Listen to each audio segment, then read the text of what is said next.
Muito boa tarde, são 13 horas e 45 minutos. Eu sou a Renata Cordeiro e esta é a primeira edição do Câmara Rio Notícias.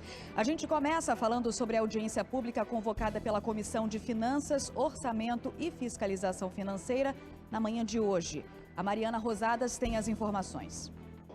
Na audiência pública realizada em ambiente híbrido no Palácio Pedro Ernesto e online na manhã desta terça-feira, organizada pela Comissão de Finanças, Orçamento e Fiscalização Financeira, a presidente Rosa Fernandes determinou que a partir de agora é necessário que haja sempre um representante da Secretaria Municipal de Fazenda presencialmente. O objetivo dos encontros é avaliar o cumprimento das metas fiscais do terceiro trimestre de 2021, de acordo com o que preceitua a Lei de Responsabilidade Fiscal. Segundo o vereador Tarcísio Mota, os dados são importantes para analisar o ano passado como um todo. É uma audiência que acaba mostrando para a gente como é que se comportaram tanto as receitas quanto as principais despesas da Prefeitura no ano passado inteiro. Ela avalia o terceiro quadrimestre, olhando para os 12 meses anteriores e, portanto, é um ano fechado. É uma audiência muito importante para a gente entender como é que está o comportamento do orçamento da Prefeitura e, de uma certa forma, projetar o que vai acontecer esse ano. No Dia Mundial da Água, a Câmara Municipal realiza uma audiência pública para discutir o direito ao saneamento básico. A Caroline Silva acompanhou. A sessão, comandada pela vereadora Tainá de Paula, da Comissão de Assuntos Urbanos da Câmara do Rio, discutiu as ações das concessionárias de água no Rio. Na pauta, os desafios da cidade e os planos de cada empresa para cumprir os contratos e outras metas estabelecidas, como cronogramas de investimentos nas favelas do Rio de Janeiro.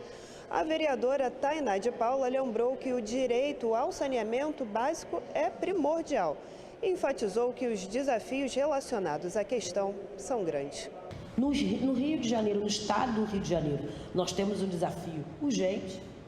Nós passamos por uma instabilidade e uma insegurança hídrica ao longo dos últimos anos, alguns notoriamente visíveis nas redes sociais, nas páginas dos jornais. Todo mundo entrou em contato com a Geosmina, todo mundo sabe do desabastecimento que vive uma série de bairros na cidade do Rio de Janeiro. Metade dos domicílios do Brasil, eu estou falando de 100 milhões de habitantes, 100 milhões de pessoas, no nosso rol, no nosso arcabouço de 200 milhões, não tem acesso irrestrito e universal ao tratamento de água e, obviamente, ao acesso à água tratada e ao tratamento de esgoto. E hoje, às 18h30, um debate público vai discutir as enchentes e suas consequências para o município. Com o tema Água não é desastre, água é vida. O debate convocado pelo vereador Chico Alencar vai reunir pesquisadores, parlamentares e representantes de movimentos sociais no plenário do Palácio Pedro Ernesto. Você poderá assistir no nosso canal da Rio TV Câmara no YouTube. E veja agora alguns projetos em segunda discussão que estão na ordem do dia da sessão plenária desta terça-feira. Um deles é o que institui ações de combate à obesidade infantil. Um outro é o que dá o nome do navegador português Fernão de Magalhães a uma unidade escolar do município. Os vereadores também vão discutir o projeto que trata da obrigatoriedade e permanência de fisioterapeutas em maternidades, centros obstétricos e nos programas de assistência obstétrica. Também na ordem do dia, o projeto que institui o tema Direito e Proteção dos Animais nas unidades da Rede Municipal de Ensino do Rio. E ainda o projeto que trata do acompanhamento psicológico e social para mulheres vítimas de violência no município do Rio. Uma lei aprovada pela Câmara de Vereadores do Rio institui a Política Municipal de Orientação sobre a Endometriose. A campanha mundial, batizada de Março Amarelo, alerta as pessoas para a doença que atinge hoje 8 milhões de brasileiras. O principal sintoma é uma forte cólica menstrual. Eu te conto os detalhes. A primeira menstruação da Eduarda aconteceu quando ela tinha apenas 11 anos. E a experiência nova veio acompanhada de muitas dores. Eu gritava de dor. E aí eu fui na minha médica e ela falou que isso não era normal. E foi através de uma ressonância magnética que descobriu que a endometriose estava avançando para a sua coluna. Graças a Deus a gente descobriu bem no início, não tinha a endometriose não tinha tomado tanto ali. E aí, por isso, eu não precisei operar, graças a Deus. O relato da Andressa começa bem parecido. Nunca recebi o tratamento adequado e por muitas vezes eu recorri às emergências para receber medicação intravenosa para conseguir levantar da cama, por exemplo. Foi só depois de sofrer um aborto que o diagnóstico finalmente trouxe resposta para o que ela sentia. Tive uma infecção pélvica, né, após esse aborto, e foi daí que iniciei o tratamento com um especialista em endometriose. O Março Amarelo surgiu para chamar a atenção para essa doença grave e que, de acordo com o Ministério da Saúde, atinge hoje cerca de 8 milhões de brasileiras. Mas o grande desafio enfrentado por muitas outras que ainda nem sabem que têm a doença é justamente a banalização do principal sintoma, a cólica menstrual. Nem toda mulher que tem cólica tem endometriose, obviamente. A cólica da endometriose é aquela cólica forte e que atrapalha o dia da mulher. Às vezes a mãe tem que buscar na escola, quem vai trabalhar deixa de trabalhar. O avanço da doença pode causar problemas para engravidar, dores durante a relação sexual, além de problemas emocionais. Mas o tratamento específico para a doença não existe. Na verdade, tratar a doença em si, a endometriose, só existe uma forma, que é a cirurgia, onde você vai remover todos os focos que estão na pelve e barriga da mulher. Um outro tratamento, que é o tratamento que a gente chama clínico, que é com medicação, não é um efetivo tratamento para a doença, é um tratamento para os sintomas da doença. A informação, portanto, é o melhor remédio na luta por um diagnóstico precoce. Uma lei aprovada pela Câmara de Vereadores do Rio institui a política municipal de conscientização e orientação sobre a endometriose. É muito importante que a gente dê acesso, principalmente para as camadas mais humildes, que não têm muitas vezes orientação médica, para que procurem, sejam orientadas e que possam fazer o diagnóstico o mais rápido possível. Agora a gente fala de uma outra audiência pública que aconteceu no Palácio Pedro Ernesto na manhã desta terça-feira.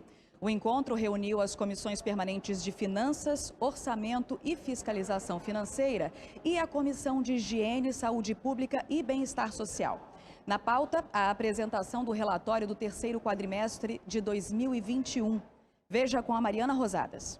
Na segunda audiência pública da manhã, convocada pela Comissão de Finanças, Orçamento e Fiscalização Financeira, em conjunto com a Comissão Permanente de Higiene, Saúde Pública e Bem-Estar Social, o secretário municipal de Saúde, Daniel Sorães, prestou contas sobre o ano de 2021. De acordo com o secretário, o planejamento orçamentário do ano passado havia sido feito pela gestão anterior e foi muito desafiador devido à pandemia, à vacinação contra a Covid-19 e ainda aos encargos trabalhistas da pasta que estavam atrasados e foram pagos.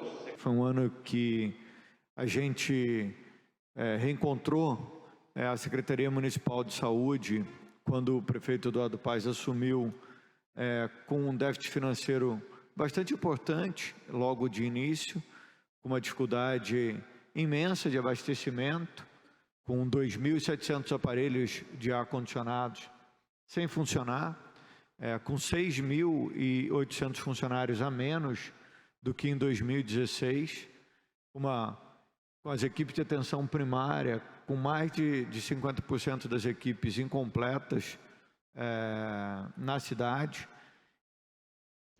E quem presidiu essa audiência pública está aqui ao meu lado, é a vereadora Rosa Fernandes. Muito obrigada pela sua participação aqui no nosso telejornal, vereadora. É sempre um prazer. Gostaria que a senhora fizesse um balanço sobre essa audiência. Bom, hoje nós tivemos a prestação de contas da Secretaria Municipal de Saúde em relação ao último quadrimestre de 2021.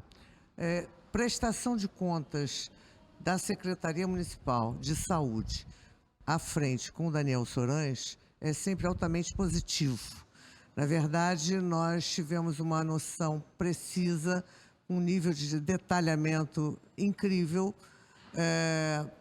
do desempenho da Secretaria, principalmente frente à pandemia, enfim, todas as dificuldades de concluírem aquilo que eles planejaram em relação às cirurgias que foram prejudicadas por conta da ocupação das unidades por conta da pandemia. E o secretário é sempre uma pessoa muito clara, porque trata as questões com muita competência, sabe o que está fazendo, gosta do que está fazendo, e é um prazer enorme. Nós sempre temos muito orgulho de ter uma pessoa, um técnico, que ocupa uma cadeira com maestria. As contas da saúde estão em dia? Estão em dia, a secretaria é uma secretaria com muita tranquilidade naquilo que gasta, como gasta, por que gasta, soube gastar. Aliás, a Secretaria Municipal de Saúde da cidade do Rio de Janeiro foi referência nacional.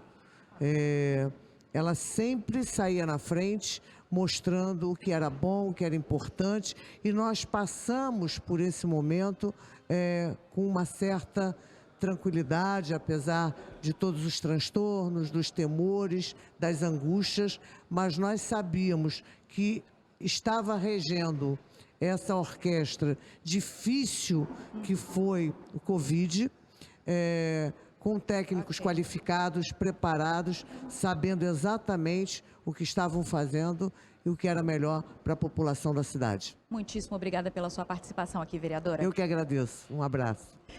E a segunda edição do Câmara Rio Notícias termina aqui. Outras informações você consegue em câmara.rio, nas nossas redes sociais em @Câmara Rio e logo mais às 19h40 na segunda edição do Câmara Rio Notícias com a Ingrid Bart.